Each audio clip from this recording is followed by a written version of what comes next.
For us to introduce ourselves, I'm Cindy Ray. I am currently serving as the CFO for Visit Philadelphia, the tourism marketing organization of the Philadelphia region. And I have experience as both an auditor, or not both, I guess it's three things. An auditor, I also have been a board member, and then as an employee of a nonprofit, I serve a board. So I'm kind of coming at this from all three sides. And Kathy? Hi everybody, my name is Kathy Wileczek. I'm happy to be here this morning. I am a CPA. My firm is Wileczek & Associates. We're in Kennett Square. We audit a lot of local nonprofits, some of you even in this room. So I'm happy to be here this morning to kind of walk through some things that board members need to think about in the audit process and what they need to know. Thanks. Good morning, everybody. I'm Nick Hoffman. I'm a CPA with public accounting firm Boylston, Hoffman in Westchester. I serve on two nonprofit boards only for a few years, so taking my experience sitting on finance committees and looking at 990s, both in my profession and my volunteer work, to talk to you all today, and I'm excited to have the discussion. Cindy? Okay, before we get started, I would like to get just a little bit of feedback from y'all, or whoever's willing to share. Like, what are you looking to get out of this 1 hour today, or so that we're sure that we touch on that, and or what compelled you to sign up for this particular session? I think from my perspective, we're a relatively new nonprofit, and I like the 990 as a storyteller for potential funders. So any information I gain here would be to kind of see it through their eyes, how they interpret the document. I just think they No pressure there. That's what I have to talk about. Okay. So we'll make sure that we kind of touch on both of those. The first thing is as a part of this is part of this whole overall board duties that they talk about that in the handout. And this is really about making sure that the fiscal assets are all protected and ensuring financial oversight of the organization. And then also it looks like determining the mission and purpose, make sure that the right things are happening for the organization to achieve its purpose and its mission. And that's kind of part of the overall board responsibilities. So one of the topics we're talking about is what do we think board members need to know about internal controls? So jokingly, I say the first thing you need to know is that there are internal controls in place in the organization that you're serving. The way to look at that is to say, so what are some internal controls, and what's the purpose of internal controls? And just because I can't say it any better than what's written here, it really is like, what are the checks and balances that are in place to prevent any kind of, to prevent unauthorized spending and to prevent fraud, financial fraud in the organization. And I think the number one internal control that everyone always looks at is segregation of duties. Basically what that means is if your nonprofit is of a size and you have multiple staff in your finance team, then you can establish segregation of duties within your staff. And that is, for example, the person that's responsible for creating vendors in your system and cutting checks in your system are not the same person that reviews the bank statement and does the bank reconciliation. You want to have those two features separated. The whole idea is that if one person has responsibility for creating a vendor, paying a vendor, issuing a check, and reconciling the bank statement, that creates an opportunity for fraud. And it's not that we don't, and we should be able to trust our employees, but internal controls are put in place, I will say, as a risk management tool. You don't assume that your employees are not trustworthy, but you have to also have things in place that say, even the most trustworthy, given the right motivation and opportunity, could go astray, put it that way. So segregation of duties. What do you do if you don't have enough financial staff on your staff to create segregation of duties? Or if you have no financial staff and you have all volunteer, your board actually is all volunteer in running the organization, doing the bookkeeping and so forth. Well, then you just want to make sure that you separate those duties among the board members. Or if you have one financial staff, let's say perhaps you would ask a board member to do the bank reconciliation every month. Or even at least, at the very least, review the bank statement and make sure that it aligns with what the bank reconciliation says and that sort of thing. You can have a responsibility for a board member to be the check signer. Again, this is if there's not enough staff in the organization itself to make sure those duties are separated. The person that cuts the checks is not the person that should be signing the checks and mailing them out. In the handout, you'll see there's like a whole list of things that you want to make sure that you have separated, duties separated on. But the basically, as you can see, like reconciliation and record keeping should be separated in some way or provide oversight from some other person in that, whether it's staff or whether, and it could be just like the executive director is the signer, your bookkeeper or your finance person is the one that's producing checks. That's pretty good. One of the things that we look at when you can't have segregation of duties is they call compensating controls. And so those are things that you might put in place to try and say, well, we can't segregate the duties. We have one person that can do this, but there are some things that we can do to try and fix that. So even that is like oversight, someone reviewing the transactions, even at the end of even after they've been completed and so forth. So there are a variety of compensating controls that you can put in place if you don't have enough staff or people to actually put in the segregation of duties. And then also, one thing that's an important control is that, and this is actually, they actually should ask you this question on the 990, and that is that the 990 is actually distributed to the board, every board member, before it's filed. So you may or may not have in place things where your board has to approve the 990 or needs to approve the audited financial statement, but approval isn't really required, but it is required that board members see that document. And then it's the responsibility of the board members to actually look at it and understand that what it says in there is what's happening in the organization. And then also, another thing that's important is that the payroll tax returns. If you have staff, you have to make sure that the payroll taxes are being filed, returns are filed timely, and also that the money is being put in, that your payroll, if you have a payroll company that's processing for you, you need to make sure that you check. There's a website where you can go and check and make sure that your taxes actually were deposited, so that you know that your third-party payroll processor is doing what they're supposed to do.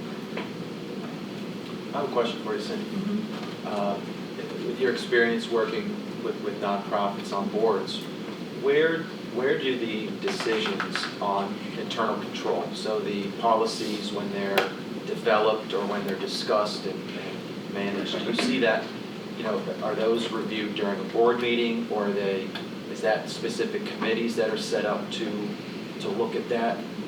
Well, I think if you have a finance committee, or if you have a separate audit committee, then they should be reviewing the internal controls. Usually, as a part of the audit, and Kathy will talk more about this, but there is a review of internal controls by the auditors. Not necessarily, they're not necessarily forming an opinion on whether your controls are good, but they do look at them.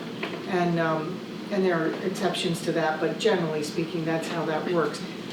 When you have your meeting, when your audit committee or your finance committee or even if it's the full board, meets with the auditors once a year, that's a good time to talk about that and find out about that. And yes, technically, I think it's important for management to be responsible for the internal controls, but the board members, however you've broken that up for finance or audit, should be aware. And you can, if you have a concern, you can engage a CPA to do like a special audit of internal controls, separate from your financial statements and so forth. And again, Kathy could talk about that more. I have had that done at organizations where I've been serving as a CFO, just because the board feels, particularly if there's a question of if there's a transition in leadership and things like that, they may be concerned about the internal controls. So as board members, you volunteer to serve on an organization, not because you necessarily care about financial information. You like the organization, you like the cause, you want to participate with whatever kind of expertise you have. However, being on a board does come with some responsibilities to understand the basic financial information of the organization. So first off, there are various requirements for financial statements. Everybody says audit, and that's a very specific type of engagement, but there's also two other common financial statements that are produced. One's a compilation. So if an organization's small and they have $100,000 or less of contributions, a compilation will suffice. And a compilation is basically, hey, we come out, we look at your financial information, we put it in the financial statement format that you guys all have in front of you, and unless there's something really weird on it, we call it a day. The second type of financial statement that we prepare on a regular basis is called a review. And when you have more than $250,000 of contributions, the state of Pennsylvania requires you to have a review. So a review is a step up from a compilation in that at that point we are looking at the components of what makes up the numbers on your financial statements, and we say, does that make sense? You know, based on what we know this organization does, we ask a question, we do some analytics, we do some ratios, and we come to the conclusion that, okay, this is pretty good. And we produce the financial statements and the notes to the financial statements. Again, it's a lot less work than an audit, and for a lot of organizations, it works perfectly. So when they're smaller, they're more informal. It allows the organization to pull together their information, have some idea that it looks okay, but there's not a lot of reliance on it. You said more than 250,000 in contributions. Yes. So that doesn't include like investment income or anything like that. It's just Strictly contributions. So organizations can get their money in a variety of ways. If you're a health provider organization or an ambulance company, or most of your income comes from service fees and not so much from contributions. So it depends on the makeup of the organization. Or foundations typically have a lot of investment income. But this test is strictly based on the contribution income. Fundraisers are not contribution income, correct? Like golf Well, outing. fundraisers are contribution income for the most part.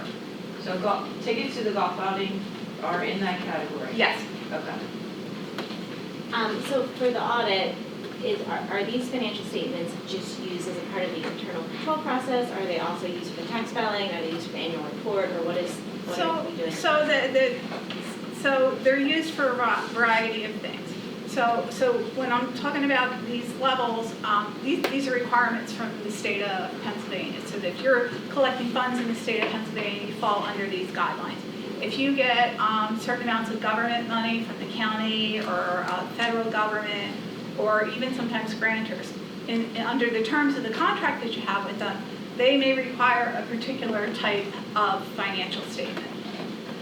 Sometimes large foundations, if you're looking for some hunky money and you're small, you might have to have a compilation or a review or an audit to be eligible to apply for a grant in that amount. Sorry, one more question. Is there a minimum amount So you said under $100,000. Is it $0 to $100,000 you have to do the compilation? You don't have to do, after $100,000 for the state, you have to have a compilation. Under $100,000, you don't have it.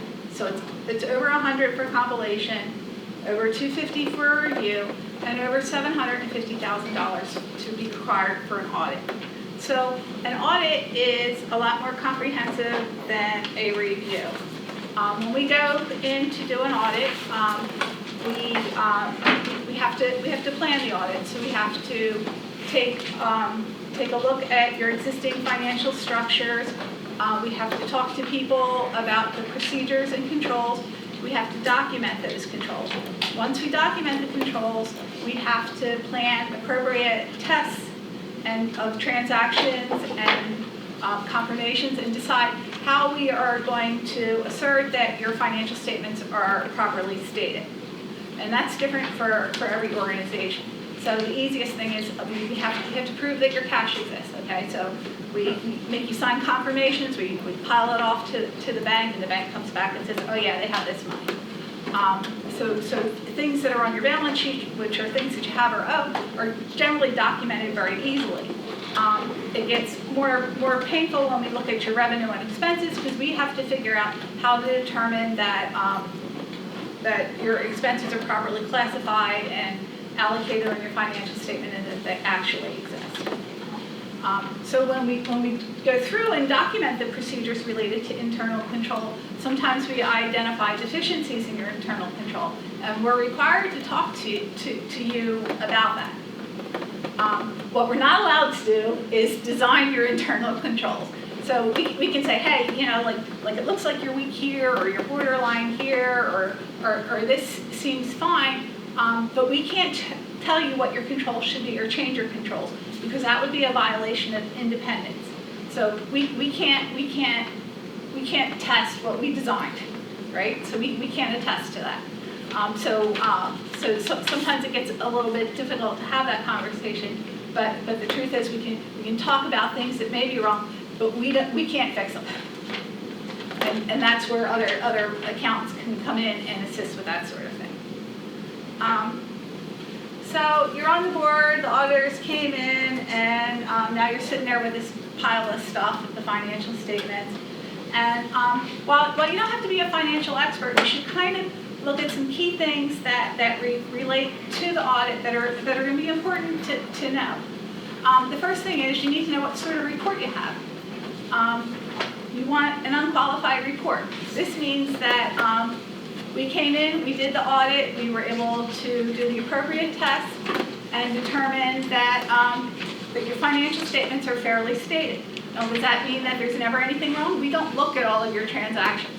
We look at how you do things, we test transactions. It doesn't mean that there's nothing wrong, but we do attest to the fact that the financial statements are fairly stated. The other type of a report could be a qualified statement, which means that sometimes there's something wrong, that we can't get sufficient evidence, and sometimes it's no fault of the client, sometimes it happens during new audits. But if there's anything other than an unqualified report, you need to understand why that happened, because that's important. The second thing you need to know is the date of the auditor's report. So this is a June 30th report, and we issued this on September 22nd, or September 26th. That went in and out very quickly. You want to see that the audit report is relatively current to the date of your year end. And if it's not, you want to understand why. So in my firm, we're a small local firm. During tax season, we do taxes. And if you have a December year end, we don't start your audit till May. And everybody kind of understands that and goes with the flow. And now, most of our Decembers are out, the last couple of stragglers. But if your audit's gone for 9 months to a year after the end of your financial statement date, there's something wrong. Either something wrong with your auditor, or something wrong with the way that your books are kept, some miscommunication between your operating staff and the auditors. So you should ask why. Like why is this report so late? Oh, the report's so late because the auditors can't start till May. Okay, that makes sense. oh, we're a year and a half out. Why? Balance sheet. This is what you had and what you owe, and whatever is left over is your equity. Comparative statements are lovely because you should be able to look at changes between the 2 years and say, do I know why that's big or small or what happened? Does that make sense to me? And again, you don't have to understand everything, but if, 1 year you have $50,000 worth of cash and the next year you have $1.5 million, you should have, as a board member, some kind of concept as to why that happened. Was there new loans? Did you build? Are you about to build? So think about that. And then the other thing that I'm going to point out on the balance sheet is there's classifications in net assets. So everybody knows what equity is. You have a house that's worth this, you owe this, and the difference is your equity. So there's two kinds of equity in a nonprofit. Unrestricted net assets mean that the organization can do whatever they need to do with those assets. So in the particular example you have, there's $1.5 million worth of assets without donor restrictions. That means as a board, as an executive director, you're free to direct that equity however you like within your organization. With donor restrictions means that somebody gave you that money or whatever it was, and you can't use it for anything else other than what they told you you could use it for. And that is disclosed later in the notes. So later in the notes you'll say, hey, this money was given to buy a van, this money was given for scholarship, this was given for a particular program. So you can see somewhere in the notes where it'll tell you, these net assets are restricted, here's the things you're allowed to look at or use it for. And then once you do that, then those restrictions are lifted.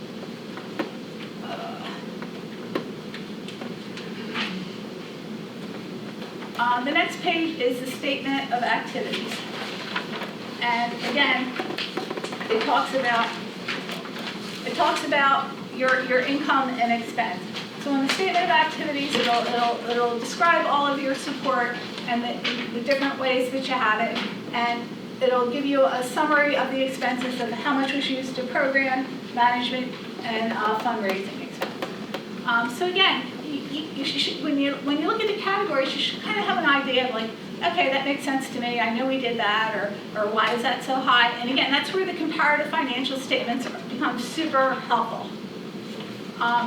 This statement is supported by the following one, which is a little bit more interesting, and that is the statement of functional expenses.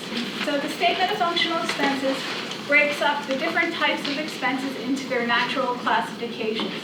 So that in a little chart you can say, okay, this organization had $724,000 of compensation for the year, and you can see how much of it was devoted to program services, management, general, and fundraising. So you should be able to look down these and say, does that make sense? And if it doesn't make sense to you or there's differences, that's the time to ask a question. And again, organizations change from year to year. And with the COVID impact, you look at comparative statements and you're like, these don't look anything alike, right? Like people were shut down, people got lots of money, all kinds of different things happen. And because they're different, it's not wrong, but you, as a board member, need to have some sort of understanding as to why it's different. And the last piece is the statement. Sorry, as it relates to best practice for like the amount of years shown, is it typically 2? It's 2. Okay. It's 2. You could have one that's 3, but I've never prepared one. I guess you can have whatever you want, but a lot of organizations may keep those internally, right? So that somebody can take a spreadsheet and keep them from year to year. I've gone to board meetings where they have like up to 5 years in here. This year, for the last couple of years, the organization I work for, we have done comparative financial statements, not our audited financial statements, but our internal financial statements. We're comparing current year activity to 2019, because 2019 was the last time when things were sort of normal in terms of revenue and expense for our organization. The last statement is a statement that nobody understands. It's a cash flow statement. It's its own special creature, but it's important, because basically it says, okay, we had a net increase of assets of $400,000. And the basic premise of this whole statement is to say, how did that impact our cash? Did we buy physical assets? Did we get grants? And it takes it all through and undoes the accrual to say, how, this is what we took in net. How did we use that in our organization, and how did that impact our cash? And again, you don't have to know a lot about it other than just look at it and does it make sense? Do we take out a new loan? Did we buy a building? Do we have a lot of depreciation? Are we kind of managing our cash well? And it'll give you a good clue. Sometimes organizations who receive large amounts of grants, like William Penn, will say, okay, we're going to give you $150,000 a year for the next 4 years. So under accounting guidance, you have to recognize that revenue of the $450,000 in the very first year, right? So oh, look at all this, but you don't have any money, right? Because it's coming 150 at a time. So it kind of skews it, and that sort of thing falls out on the cash flow statement. So then, because the following year, when you get the $150,000, you're going to be in the hole on your statement of activities, but you have that money that you were supposed to spend on the program. So it completes the rest of the story of your financial statements. The statement of a financial position, what you have, what you owe, statement of activities, where did our money come from, how to spend it, or revenue, I should say money, and then the cash flow, how does that all impact the cash? After that are pages and pages of notes. So the notes support the information that's in the financial statements numbers. You should look at them. You don't have to understand them all, but you should ask a question if there's something that catches your interest. A lot of them are super long and don't mean a whole lot to anybody.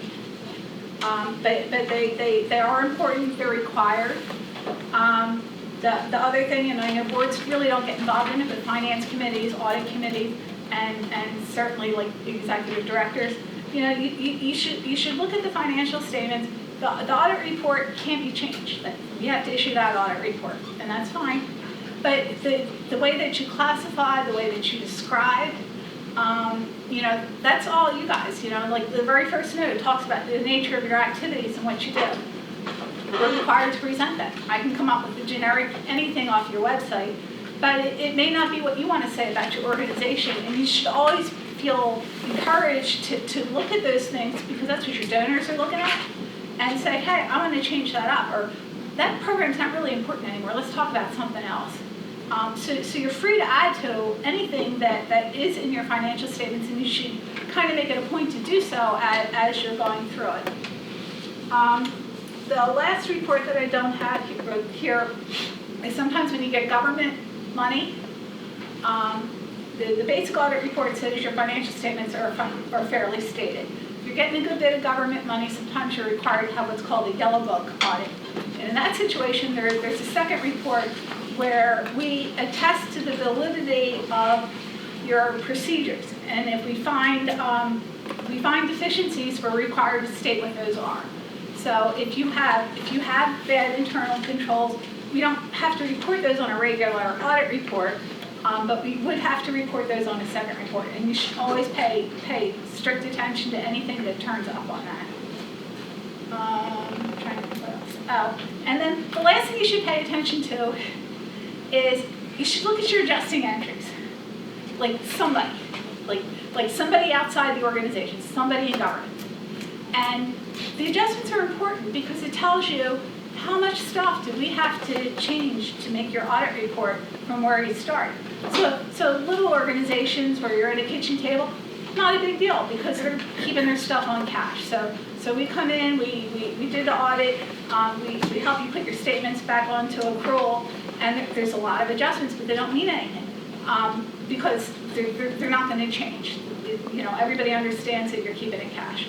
But as the organization grows, there should be very few adjustments. You should be able to say, okay, on a month-to-month basis, our close is good, we're getting good financial information, the board can make the decisions they need to make. But if you go a whole year and your auditor comes back with a whole pile of adjustments, you're not getting good information to make your board decisions. And you should insist on some different procedures if you're getting a page of 20 adjusting entries. Sometimes 30. But it's a problem. For a large organization, for the auditor to come in and have to make that many adjustments in order for your financial statements to be reported correctly, you have issues. Questions? Your government, your extra income government report, does that include like PPP programs? No, so Taxes levied or? huh? I was trying to follow, like, is it taxes So levied? it's not PPP. If you receive more than $750,000 of federal money, you're required to have a single audit, which would require all that. But a lot of times, if you get a contract with the county, like they'll say, okay, well, like human services does it a lot. So you're providing services to seniors. So the county says, that's really great. I'm going to give you $150,000 next year to support the services that you're providing. Here's your contract. And as part of the contract, it'll require you to have that separate audit procedure. So Medicare, Medicaid wouldn't be that either? No, But that's a payment. no, Medicare or Medicaid do not require it because it's a different sort of payer system. The most common one that we're running into lately is the money that was given out for housing support through the federal government. That's caused a big disruption in audit requirements for a lot of organizations. How often would you recommend switching to a new auditor to just stay transparent? I don't know. Okay. So some organizations have a policy, and that's fine. And so some rotate every 5 years. Some of them go out for RFPs every 5 years to kind of take a new look. I've had some audit clients for over 20 years, and if everybody's comfortable, you know.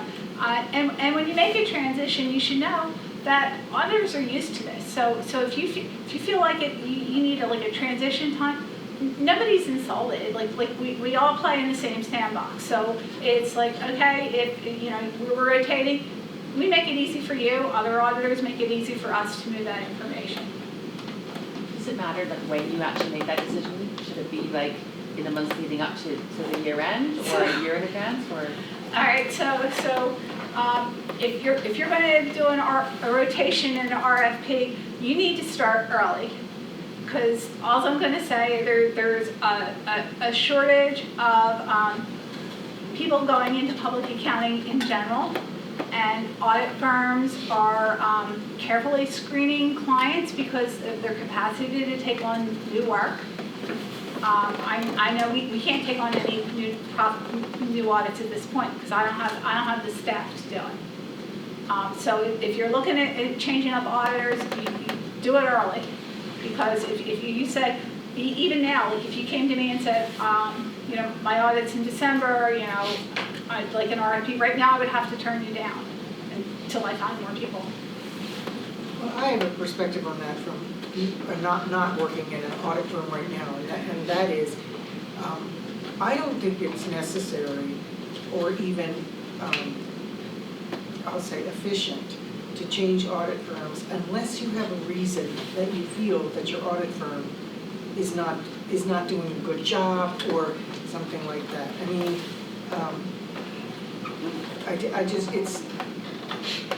it's very inefficient for the staff of your organization to have to work with a new auditor. I'm sorry, but that's just the truth. And I just would be very, very hesitant to make a change just because well, it's been 5 years, so we should make a change. I don't think that's a good reason to change auditors. If you have some concerns about the quality of your audit, if management has said, we really had trouble working with these auditors, they didn't get us stuff timely, that, there are reasons to change auditors, but just because it's the passage of time, I don't really think that's a good reason. My section today, I'm going to talk a little bit about the 990. So the IRS 990, what is it? It's the organization's tax return that is required to be filed annually. What is your responsibility as a board member? I think, number one, on the compliance side, so you want to make sure that the 990 is being filed timely. Other compliance issues, have you looked at paying employees versus subcontractors? Do you have independent voting members? All of this stuff is shown on a 990, so as a board member, I think you want to take that responsibility to make sure that you're being compliant. And then the other side is informational. So the 990 is really a great advertising tool. I'd say it should be, you should look at the 990 as a marketing tool, because there's financial information, there's your governance policies, and your mission statement. So, and I'll back up. So the 990, there are different levels. The smaller organizations, if you've got less than $50,000 in contributions, you can file a 990N, which is a postcard. It's a very simple form to file. Again, as a small organization, maybe you don't have the resources to pay an accounting firm for a regular Form 990, the more comprehensive version. But then as your contributions grow, your requirements, there's a 990 EZ, and then I think after over 250,000 of contributions, you're required to file the long Form 990. But the long Form 990 really gives you the opportunity to show more information and inform the public about your organization. So I know, one of the questions, who uses the 990? And I think that's important to understand as a board member. Number one, potential donors. So it's public information. This is a document that goes on the IRS website. It will be shown on GuideStar, which we'll talk about. You can see a historical trend of an organization.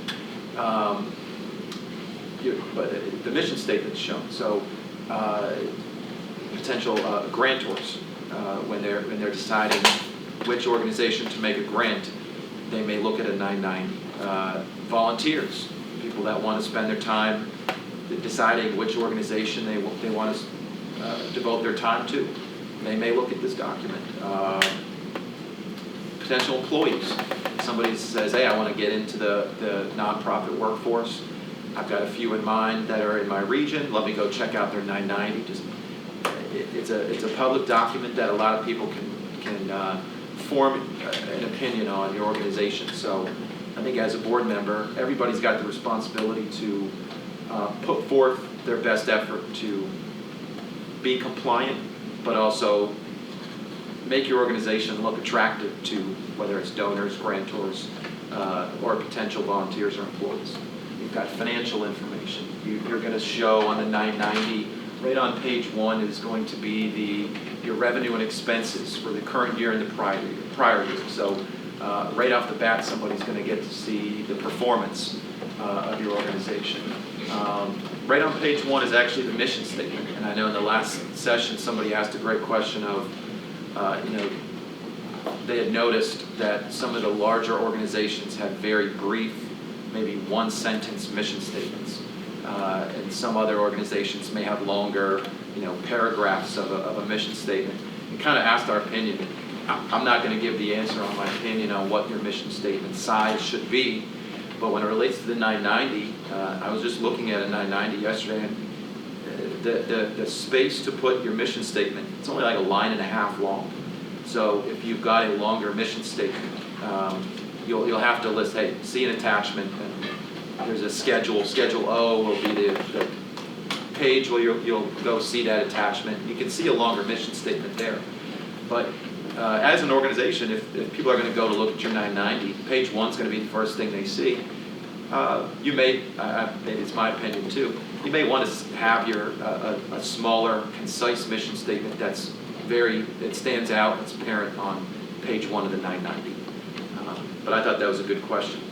And it's opinion based, but again, a shorter mission statement will show up on that page 1. Could I ask you a question too? Yeah. You had mentioned employees versus contractors. Is one perceived as greater value than the other, or are they equal, would you say? Well, I looked at it from a compliance standpoint. The IRS has guidelines when you look at somebody and they've defined, albeit there are gray areas in the definition, but there are defined definitions of what an employee versus a subcontractor is. So I think you need to look. I don't know if anyone would say there's value in one or the other, but just to make sure that you're falling in line with the IRS's compliance program there. Okay, so if you didn't have a quote employee, and you asked the number of employees on the 990, and they're all contractors, then they would have 0 employees? Is that how it would work? Sure, yeah. And again, I don't know if that shows strength or weakness, but I think the number one step there is just to make sure you're compliant. I don't think you want to say, it doesn't look as good to show 0 employees. Let's throw 3 and call our subcontractors employees just to fill that void. I just didn't know if the terminology was one and the same. No, they're very different, and again, the IRS has it defined on their website. An accountant can help with that. Awesome, thank you. And usually, like the subcontractor versus employee situation is more about the Department of Labor, and they want to make sure that you're not paying someone and calling someone a subcontractor if they really should be an employee. Right. So that's part of it. Okay. There are a lot of people looking at your 990, not just IRS. Yes. Okay, thank you. I think the only other question is, what changes can a nonprofit make as a result of the information contained? So, again, I think as a board member, this is a document to review. There's financial information that you can say, hey, year to year, certain trends, cash has gone down, revenues from grants have gone down. So, I think it's a good document just to analyze and review to make financial decisions. Non-financial, again, I'll go back to the mission statement. Is the mission statement still accurate? Does it need to be, has the mission statement been updated but maybe hasn't made its way to the 990? So there's different changes. I think that it's got to be reviewed year to year, and I think as a board member, that's your responsibility. Okay, what are some of the areas of a 990? We've got program service accomplishments. This really shows what your organization is doing. And I think you want to make sure that it falls in line with the mission of the organization. Key managers, reporting on key managers and compensation. So the 990 has the top employees and executive directors compensation listing, which is very interesting. I think being public domain, that's people may go to that schedule to see how much do they pay their executive director and compare that to the overall revenues of the organization. It's not going to look good if, I'm not going to use numbers, but the organization's bringing in a certain amount of grant revenue, and then you look at the compensation of the executive director, like, man, they're barely bringing in much more than what they're paying this guy. So it just can be a tool, and being public domain, I think there's opportunities out there to go look at other organizations' 990s. And this is where GuideStar does a great job of consolidating a lot of this information to make it easy to compare and say, okay, I'm on the board of a senior center.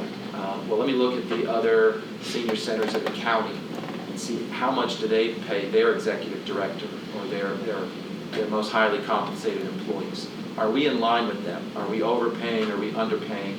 As a board, you've got a responsibility to make sure there's fair pay, fair compensation. So the 990 is a great spot to do that analysis. Governance, reporting, and policy. So again, it's a compliance issue. The IRS is going to make sure that you've got policies in place. You want to make sure that you hold on to your 501c3 status. So there's a bunch of questions, yes, no questions that I think you need to review as a board just to make sure. There may be policies you don't have in place that some of the questions answering no may not be a great look for your organization. And they say, hey, we should put this policy in place. We can then answer that yes on the 990. Some of the, Can anybody Sure. go to GuideStar? Can anybody go to GuideStar and pull up the? So GuideStar it's fee-based, and I actually think in the handouts, the Community Foundation, Chester County Community Foundation has put their login information there for you guys. So if you want to go use it, you can log in using their information. You can use it for free, that it limits the amount of information that you can get, but you can get a 990 even if you don't have a paid subscription. But the Community Foundation, as Nick said, has provided everybody in your packet the login and password for the Community Foundation's GuideStar account, so you can go through it that way. And they have a full. It's in this packet here. I think it's on page 42. It's in there somewhere. Page 42. There's more historical ones on like ProPublica as well, right? There's like other providers that like, it's not necessarily as recent, but you can Sure. get like 2020s. There are other websites out there I know that have information. I don't know from your experience. I believe GuideStar is probably the premier and the most reliable and probably most up to date. So some of the schedules I won't spend a ton of time, but we've got Schedule A, which shows public support. So again, to maintain the 501c3 status, you've got to maintain over 33.3% of public support. This schedule actually shows a number of years historically, and it will show you the public support over time, not only to make sure that you're meeting the percentage requirement, but it's a good area to go look at growth, or just again, percentage of public support versus major donations. Schedule B will show the list of contributors with names blocked out. A lot of donors would rather not have their personal information shown on a public document. So I'm going to interrupt this one. Schedule B, if you get Schedule B for your organization, it is not to be shared. That is private information. Generally, our recommendation to our clients is allow your board to see the Schedule B, but don't hand it over because of the nature of the information on it. It should be never provided on a grant application. It should not be put on your website.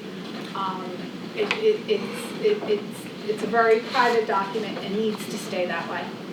And is always redacted in GuideStar? Oh, it's always redacted in GuideStar. You will never see a Schedule B on GuideStar. I have, however, gone to people's websites and seen their whole 990, including the Schedule B. In fact, I had received an RFP maybe 6-9 months ago. So, first thing you do when you go to their website, you say, oh, what about this organization? Oh, there's their 990, skimming through, Schedule B. Oh, I called them right up. I'm like, you need to take that down, like, now. Because It's private information. Like I'm your donor. I gave you $50,000. I don't want my name and address publicly disclosing that I gave you that money. because in grant apps, they always ask you who are your major donors. Well, that's, I guess that's up to you, That's up to you. whether you're That's willing up to to you supply and them. Yeah, I think it's good information.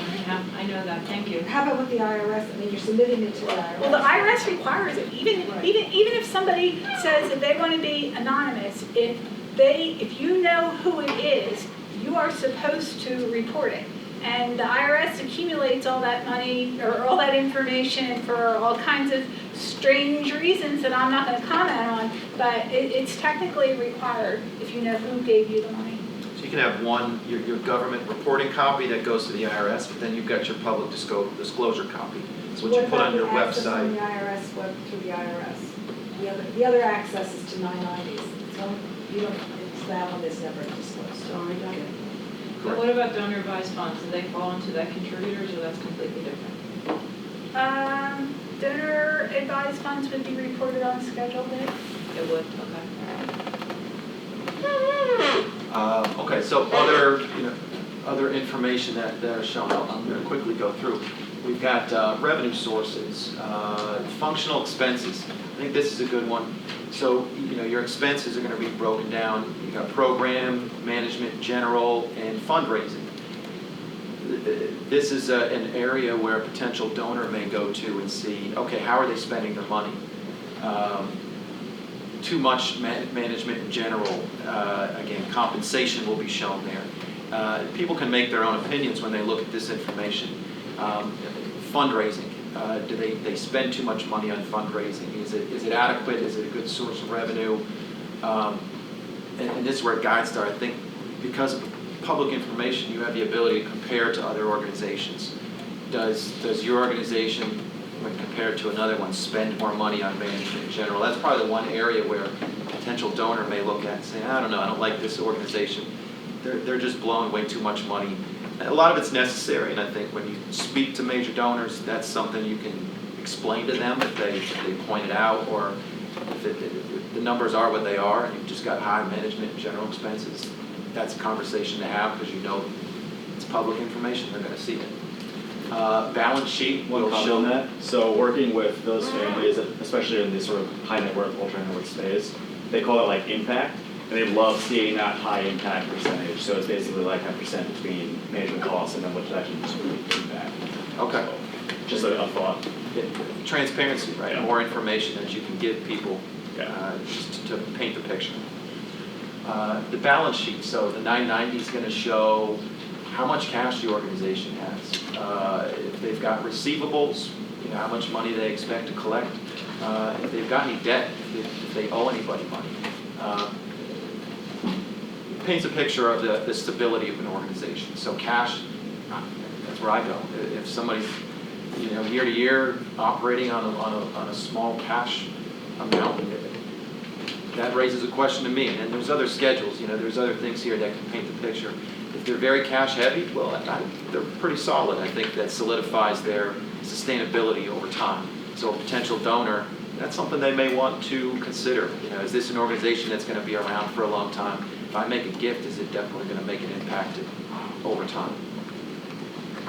And I know these next two slides, there's a lot of information that I actually looked at. I think it's a lot of really good information. The 990 is such a robust document. There's so many different areas that provide a lot of information. These two slides do a really good job of breaking these kind of complicated parts down to very small, easy to read sections. Some of which I already talked about.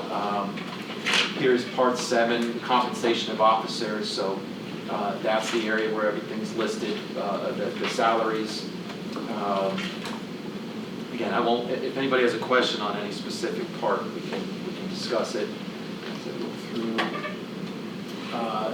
Now, Kathy had talked about the audit, so there is a spot on the IRS 990 will tie into the audited financial statements, so you'll be able to, tax reporting rules may be different from the accounting basis that the audit's done on. So there may be depreciation methods that differ. So that's got to be reconciled, and the 990 will do that One of the job. big things is in-kind gifts. You don't report in-kind gifts on your 990, but you would probably report in-kind gifts on your audited tax return. So it's specifically services and occupancy don't go on the 990 but are reported on your financial statement. There is another schedule for recording the types of things that you receive, like food. The other big difference is unrealized gains and losses. They're reported on your financial statement, but you'll see them as another adjustment and on the 990, and it doesn't. Those are two places where your 990 is not going to match your financial statements for the most part. Just a quick question about the 33.3% public support. If your organization falls below that, then is there a tax imposed at that point or a penalty or do you just lose your nonprofit status? Right, so that's really going to indicate the nonprofit status, and it depends at where you are in the life cycle of the organization as well. Correct me. So you get Like 5 years, yes. you get like 5 years from your get-go to meet that 33.33%. And if you get past your 5 years and then you fail it, what happens is you fall into Private foundation. private foundation. And then you're subject to a lot more compliance and detail. And it also means that your donors have a lower percentage of their contribution. How does that work? Like it's a How much they 20. can deduct. Yeah, they can deduct. So less. somebody can't chunk up a not-for-profit and still be called a public charity. So, when somebody takes a pile of money and they want to put it to good use, they might start a private foundation and then they kind of direct where it goes, and there's a tax form for that. So a public charity, by definition, means it's public, that you receive your resources from a variety of things. And if you fall into the category where it's one person kind of putting the money in, then you fall out of a public charity into a private foundation. And it's not good, bad, or indifferent, it's just what it is. But sometimes organizations have difficulty managing that when they have one huge primary donor. It can knock them out. I don't see, with the public support test, I don't see, where I see the issues are a lot of the new organizations, when they're getting their feet off the ground and trying to get public support, maybe tough in year 1 or 2. They give you 5 years, but you hope that you grow in 5 years to a point where that's not an issue, but that's probably where I see it the most. GuideStar is a database of the 990, but GuideStar actually does a really good job of taking that information, putting it into graphs or giving you percentages, ratios, just different numbers that you may have in your head. You're like, man, I wonder, again, some of the time, where is most of our funding coming from, and let me compare that to other organizations. GuideStar is the place to go. It's a really nice tool to research organizations. Sure. How important is it to be platinum level versus gold or silver? Great question. I know, potential donors may look at it and just say, oh, wow. It may establish your organization as just show that you're putting the effort into transparency and making your information, your data well known. I would think just from a potential donor standpoint, the higher your level is, the more it establishes you as a legit organization. It's a lot of work to move up that food chain. Like you can put in some basic information and get bronze, but then every level up is a lot more work to get you there. And some organizations may choose to invest that time, but I assume the further up, and I don't go on there to do too much other than look at 990s, but the more you put on there, the more stuff that can filter out to those reports, so that organizations who are using GuideStar at a professional level have more filtering ability as to how to focus on the organizations that they want to see. Just one quick question. The donor advised funds, how do you, on the statement of financials, how do you record those? Are they grants? Would you consider them grants or personal donations? We go back and forth, and when we record them in income. Does it matter?